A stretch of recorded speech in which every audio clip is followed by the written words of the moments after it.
نبی صلی اللہ تعالی علیہ وسلم الدنیا سجن المؤمن و جنت للکافر او کما قال صلی اللہ علیہ وسلم۔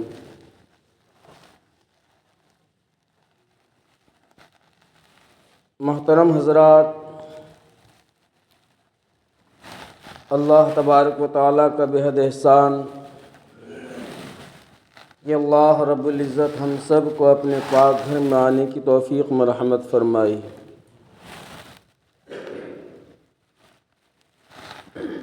بزرگوں اور بھائیوں، اس دنیا کے اندر تمام انسان زندگی گزارتا ہے۔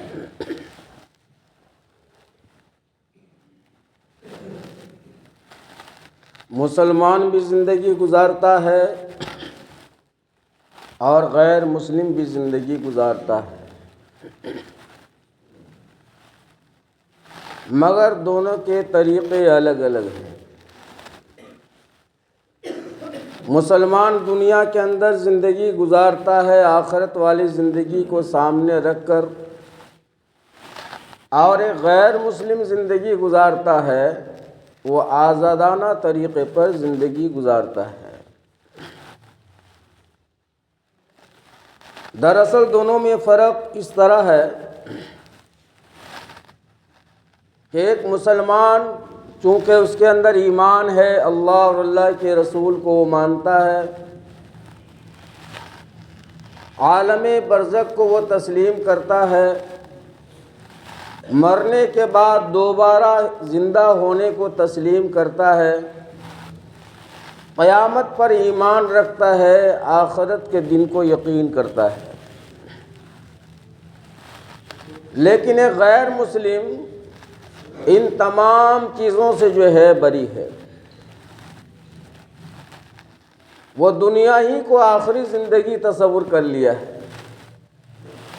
حالانکہ انسانوں کو اللہ تبارک و تعالیٰ نے دنیا میں رہنے کے لیے نہیں بھیجا ہے، دنیا میں رہنے کے لیے پیدا نہیں فرمایا ہے۔ انسانوں کے رہنے کی اصل جگہ تو آخرت کی زندگی ہے، چاہے وہ مسلم ہو یا غیر مسلم ہو۔ لیکن بزرگ اور بھائیوں، زندگی گزارنے کے اعتبار سے ایک مسلمان جو ہے آزادانہ طریقے پر زندگی نہیں گزارتا ہے، بلکہ اس کے سامنے میں جو ہے آخرت کی زندگی ہر وقت ہوتی ہے۔ اسی لیے اللہ کے رسول صلی اللہ علیہ وآلہ وسلم نے ارشاد فرمایا کہ الدنیا سجن المؤمن، دنیا ایمان والے کے لیے قید خانہ ہے، جیل خانہ ہے، وجنت الکافر، اور کافر کے لیے جو ہے جنت ہے۔ ظاہر سی بات ہے کہ ایک ایمان رکھنے والا مسلمان وہ آخرت کے مقابلے میں دنیاوی زندگی کو ترجیح نہیں دے سکتا ہے، کیونکہ اسے معلوم ہے کہ ہماری یہ آخری زندگی نہیں ہے، اس کے بعد والی جو زندگی ہے وہ بہت طویل ہے، ہمیشہ رہنے والی زندگی ہے، وہی ہمارے اصل ٹھکانہ اور اصل زندگی ہے۔ اور کافر کے لیے جنت اس طرح بتایا گیا کہ چونکہ اس کا ایمان یوم آخرت پر نہیں ہے، تو وہ دنیا ہی کو جو ہے سب کچھ سمجھ لیتا ہے، اسی لیے وہ لمبی عمر کی آرزوئیں اور تمنا بھی کرتا ہے، اور وہ نہیں چاہتا ہے کہ ہماری زندگی ختم ہو جائے۔ اللہ کے رسول صلی اللہ علیہ وسلم نے ایمان والے کے لیے فرمایا کہ ایمان والے کے لیے دنیا جو ہے قید خانہ ہے، جیل خانہ ہے۔ اس کا مطلب کیا ہے؟ اس کا مطلب اس طرح ہے، یہ مثال اس طرح دی گئی کہ جب ایک انسان جیل خانے کے اندر مقید ہو جاتا ہے تو اس کی مرضی نہیں چلتی ہے، نہ وہ قیدی اپنی مرضی سے سو سکتا ہے، نہ وہ قیدی اپنی مرضی سے جاگ سکتا ہے، نہ وہ قیدی اپنی مرضی سے کھانا کھا سکتا ہے، نہ وہ قیدی جیل میں رہنے والا انسان اپنی مرضی سے وقت پر کھانا کھا سکتا ہے، بلکہ اس کے سارے کام جو ہے جیلر کے حکم کے مطابق ہوتا ہے۔ وہ جب چاہے گا تب آپ کو کھانا پڑے گا، وہ جب چاہے گا تب آپ کو سونا پڑے گا، اور کوئی بھی جیل میں رہنے والے قیدی جو ہے جیل کے در و دیوار سے جو ہے دل نہیں لگاتا ہے۔ ایک انسان کو کیوں نہ عمر بھر کی سزا مل گئی ہو جیل کے اندر، اسے معلوم ہے کہ ہماری لاش ہی یہاں سے نکل سکتی، اس سے پہلے رہا ہونا، جیل سے نکلنا ناممکن ہے، مگر اس کے باوجود بھی وہ قیدی جو ہے جیل کے کمرے سے، در و دیوار سے کبھی بھی وہ دل نہیں لگاتا ہے۔ وہ ہر ممکن کوشش کرتا ہے کہ ہماری یہاں سے رہائی ہو جائے اور ہم اپنے اہل خانہ کے ساتھ زندگی گزر بسر کریں۔ تو ایک ایمان والا بھی جو ہے، جو سچا پکا مومن ہوتا ہے، وہ کبھی دنیا کی محبت کو دل کے اندر جگہ نہیں دیتا ہے، اس لیے کہ اسے معلوم ہے کہ ہمارا اصل ٹھکانہ جو ہے آخرت کی زندگی ہے۔ یہ دنیا کی زندگی چاہے جتنی بڑی ہو جائے، جتنی لمبی ہو جائے، یہاں تک کہ علماء فرماتے ہیں کہ اگر پوری دنیا کو رائے کے دانے سے بھر دیا جائے، پوری دنیا کو رائے کے دانے سے بھر دیا جائے، اور 1000 سال کے بعد ایک چڑیا آ کر ایک دانہ اٹھا کر لے جائے اور سارے دانے جو ہے ختم ہو جائیں، اتنی لمبی عمر اور اتنا لمبا وقت اگر دنیا کو مل جائے، پھر بھی آخری نتیجہ کیا ہے؟ دنیا ختم ہو جائے گی، دنیا فنا ہو جائے گی۔ اس لیے کہ دنیا کو باقی رکھنے کے لیے اللہ تعالیٰ نے وجود میں نہیں لایا ہے، اس کو فنا کرنا ہے۔ انسانوں کو ایک مقصد کے تحت صرف دنیا کے اندر بھیجا گیا، رہنے کے لیے نہیں بھیجا ہے۔ جتنی لمبی عمر ہو جائے دنیا کی، آخر کار دنیا ختم ہونی ہے۔ دنیا کی زندگی ختم ہونے کے بعد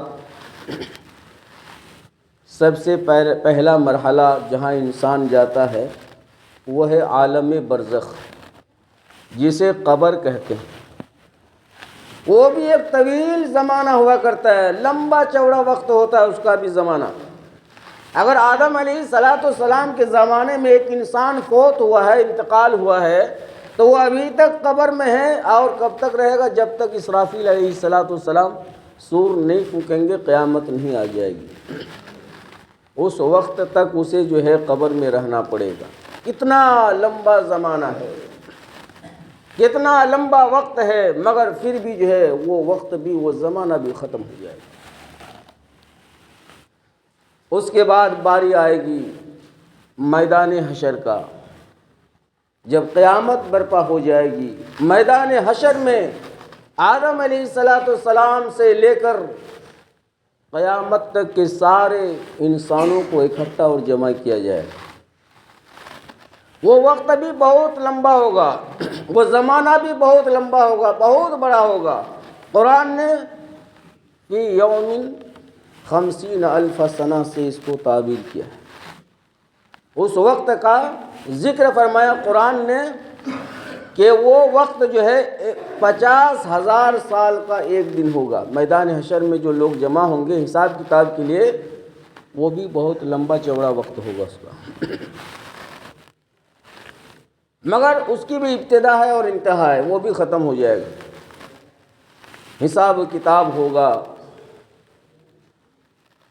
اور اس کے بعد جب وہ زمانہ ختم ہو جائے گا، سارے لوگوں کا، انسانوں کا حساب کتاب جب ہو جائے گا، تو پھر ایک زمانہ آئے گا جسے کہتے ہیں عالم جنت یا عالم جہنم۔ یہ ہے آخری ٹھکانہ جس کی ابتدا تو ہوگی مگر اس کی انتہا نہیں۔ دنیا کی زندگی کی ابتدا ہے اور انتہا بھی ہے، دنیا بنی ہے اور دنیا ختم بھی ہو جائے گی، چاہے جتنا ہی زمانہ دنیا کی ہو جائے، جتنا ہی وقت ہو جائے، عمر ہو جائے، دنیا ختم ہو جائے گی۔ قبر کا جو زمانہ وقت ہے، عالم برزخ جسے کہتے ہیں، اس کی بھی ابتدا ہے۔ انسان جب قبر کے اندر جاتا ہے تو اس کی وہاں کی زندگی شروع ہوتی ہے، مگر جب قیامت آئے گی اور اسرافیل علیہ السلام سور پھونک دیں گے تو وہ قبر والی زندگی کا جو زمانہ ہے وہ بھی ختم ہو جائے گا۔ اس کے بعد زمانہ آئے گا عالم آخرت، میدان حشر، جہاں حساب و کتاب انسان سے لیا جائے گا۔ اس کی بھی ابتدا ہے، شروعات ہے، مگر اس کی بھی انتہا ہے۔ جب حساب و کتاب ختم ہو جائے گا تو وہ زمانہ بھی جو ہے ختم ہو جائے گا۔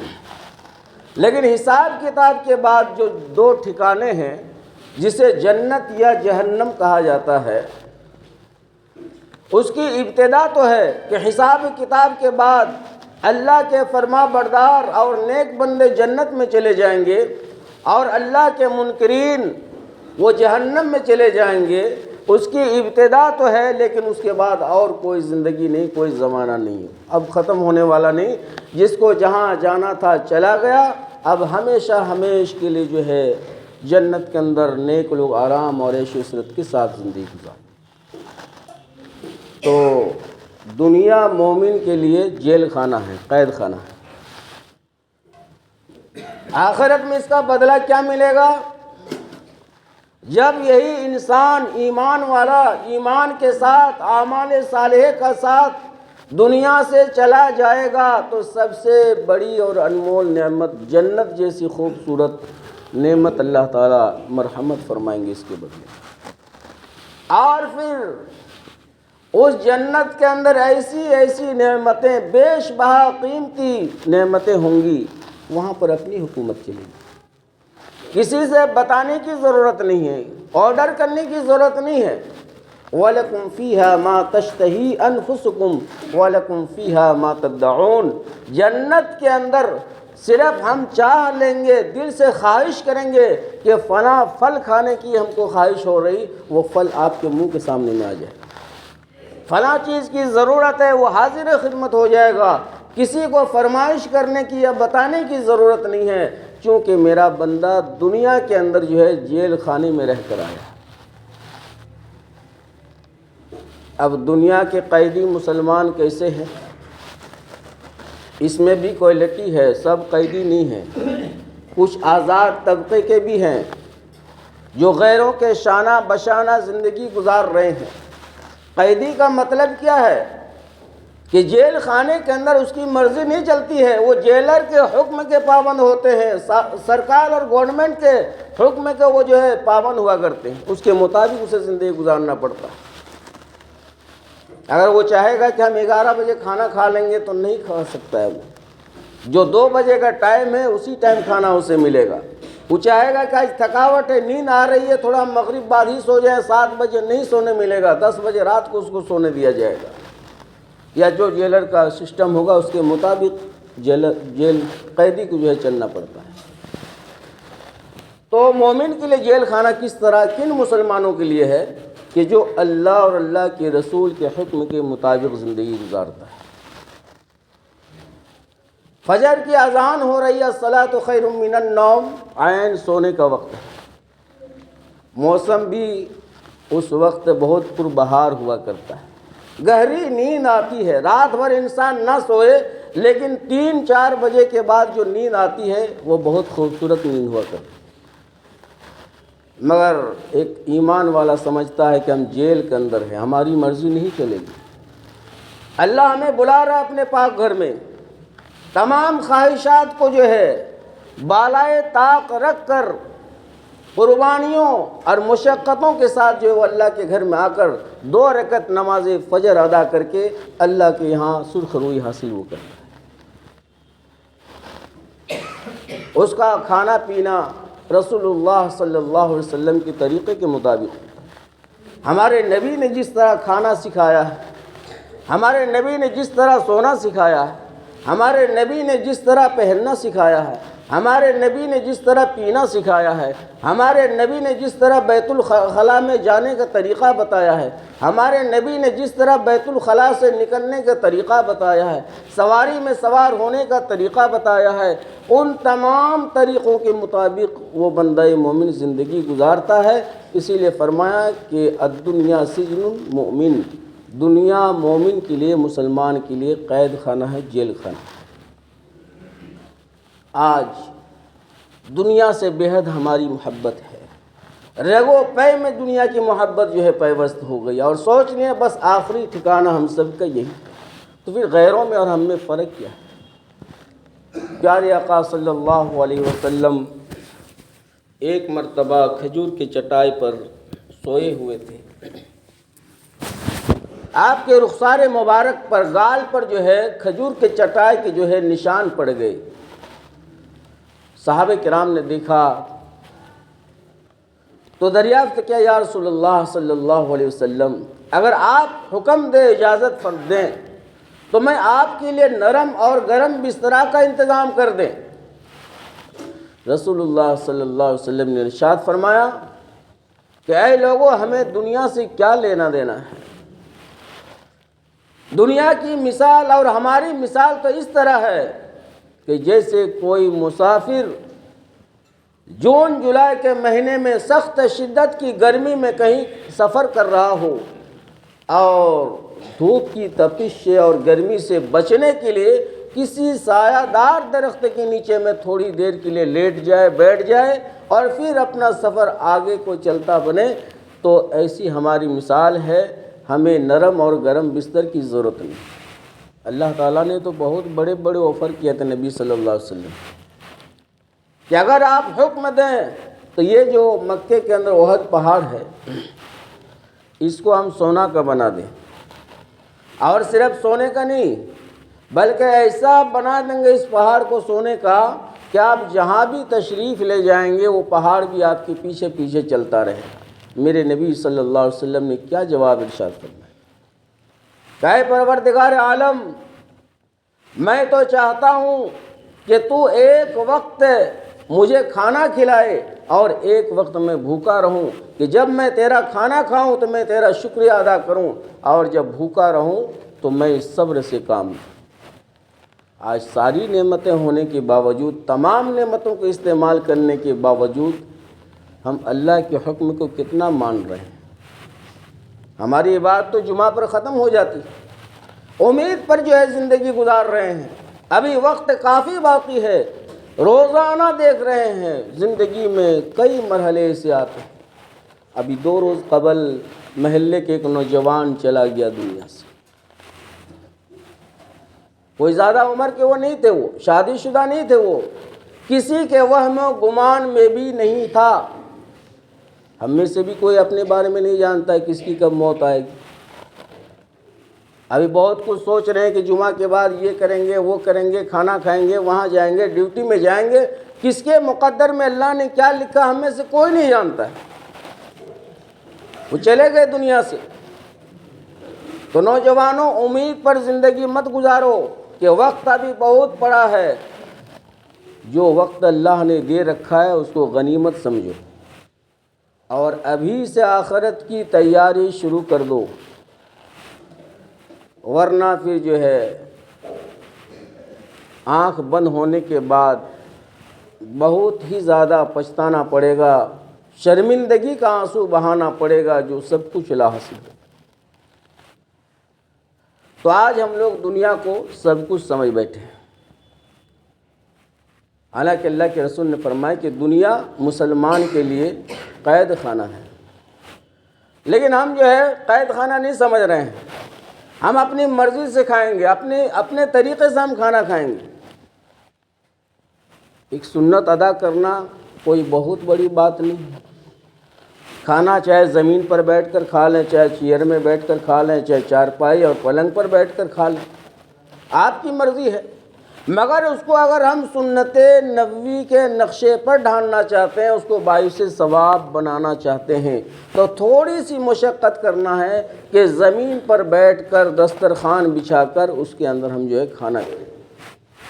یہ بہت بڑا کام تو ہے نہیں کہ آپ تو ممبر پر بیٹھ کر کہہ دیتے ہیں سنت کے مطابق کھانا کھاؤ، ہزاروں روپیہ کے اس میں جو ہے خرچ ہے، لاگت ہے، کون کر سکتا ہے؟ یہ کوئی بڑی بات نہیں ہے، یہ تو آسان ہے۔ الدین یسر، ہمارا دین آسان ہے، شرط ہے ہم اس پر چل کر دیکھیں، کوئی مشکل نہیں۔ اسی کو تو سنت کہتے ہیں کہ دسترخوان بچھا کر نبی کے طریقے سے ہم کھانا نوش فرمائے ہیں۔ ہمارے نبی نے فرمایا کہ کھانا جب شروع کرو تو بسم اللہ وعلی برکت اللہ پڑھ لیا کرو۔ یہ تو کوئی بہت لمبی چوڑی دعا ہے نہیں، تو 2-4 سال لگ جائے گا یاد کرنے میں، 1 سیکنڈ کا کام ہے۔ لیکن نہیں، موبائل دیکھ رہے ہیں کھانا کھا رہے ہیں، ٹی وی چالو ہے ہم کھانا کھا رہے ہیں، یہ ہماری سنت ہے۔ کھانا کھانے کے بعد دعا ہے، وہ بھی مختصر 1 لائن کی دعا، الحمدللہ الذی اطعمنا وسقانا وجعلنا من المسلمین، اس کو یاد کر لیے تو اس کھانے کا حساب و کتاب نہیں ہوگا اور ایک سنت بھی ادا ہو جائے گی۔ لیکن ہم بھی جو ہے غیروں کی طرح زندگی گزار رہے ہیں، اس کے نقشے کو، مغربی تہذیب کو ہم اپنی زندگی کے لیے جو ہے کامیاب سمجھ رہے ہیں۔ دوستو، اس میں کامیابی نہیں ہے۔ اللہ کے رسول صلی اللہ علیہ وسلم نے ارشاد فرمایا کہ مومن کی مثال ایک مسافر کی طرح ہے۔ جس طرح مسافر جو ہے کہیں جاتا ہے اور کہیں رکتا ہے تو وہ ہمیشہ یہ سوچ کر نہیں رکتا ہے کہ ہمیں یہاں 2-4 سال رہنا ہے، 2-5 منٹ کے لیے کسی سایہ دار درخت کے نیچے وہ لیٹتا ہے کہ تھوڑی سی راحت مل جائے، پھر جو ہے سفر ہم شروع کر دیں۔ تو بس مسلمان کی بھی مثال اسی طرح سے ہے۔ انسانوں کو اللہ نے دنیا میں رہنے کے لیے ہرگز پیدا نہیں کیا ہے، ورنہ قرآن پاک میں اللہ تعالیٰ نے متعدد جگہ میں متعدد الفاظ کے ساتھ ارشاد فرما دیا ہے کہ وَمَا خَلَقْتُ الْجِنَّ وَالْإِنسَ إِلَّا لِيَعْبُدُونِ، ہم نے انسانوں اور جناتوں کو محض عبادت کے لیے پیدا کیا۔ کہیں پر ارشاد فرمایا کہ ہم نے اس کو آزمائش کے لیے پیدا کیا کہ دیکھتے ہیں دنیا میں بھیج کر اسے کہ کون اچھا عمل کرتا ہے اور کون برا عمل کرتا ہے، وغیرہ وغیرہ، بہت ساری مثالیں قرآن کے اندر موجود ہیں۔ لیکن یہاں آنے کے بعد ہم نے عہد الست کو ہم نے بھلا دیا ہے جو اللہ سے اقرار کر کے ہم نے آیا ہے۔ جب تمام روحوں کو جمع کر کے اللہ نے ایک عہد لیا تھا، وعدہ لیا تھا کہ الست بربکم، کیا میں تمہارا رب نہیں ہوں؟ قالوا بلا، ہم تمام کے روحوں نے یہی جواب دیا تھا کہ کیوں نہیں، بے شک آپ ہمارا رب ہیں۔ آج دنیا میں آ کر کتنوں کو ہم نے رب بنا دیا ہے۔ اس لیے میرے عزیز اور بھائیوں، زندگی بہت مختصر ہے، اور اس امت کو جو اللہ تعالیٰ نے زندگی مرحمت فرمایا، پچھلی امتوں کے مقابلوں میں زیرو ہے۔ یہ 60-70 سالہ زندگی، پہلے زمانے کے لوگوں کی زندگی ہزار برس ہوا کرتی تھی۔ جب ان لوگوں کو یہ واقعہ سنایا جاتا کہ آخری زمانے میں ایک نبی آئیں گے، پیارے آقا صلی اللہ علیہ وسلم، اور اس کی امتی کو اللہ تعالیٰ 60-70 سالہ زندگی عطا کریں گے، تو وہ لوگ بہت پریشان ہوتے تھے کہ یہ کیسے ہو، 1000 سال میں ہم کچھ نہیں کر سکے، 800 سالہ زندگی میں کچھ نہیں کر سکے، اور یہ 60 سالہ زندگی میں یہ کیا کرے گا؟ سب کچھ کرے گا، یہ گھر بنائے گا، فلیٹ بنائے گا، بلڈنگ بنائے گا، نوکری چاکری کرے گا، آخرت کی تیاری بھی کرے گا، اور وہ تم سے زیادہ اعمال کے اعتبار سے بھی ہوگا، وہ بہت کچھ کرے گا۔ تو زندگی بہت مختصر ہے۔ اس لیے میرے عزیز اور بھائیوں، ہم آخرت کی فکر کریں۔ اللہ تبارک و تعالیٰ ان باتوں پر ہم سب کو عمل کی توفیق عطا فرمائے۔ وآخر دعوانا ان الحمد للہ رب العالمین۔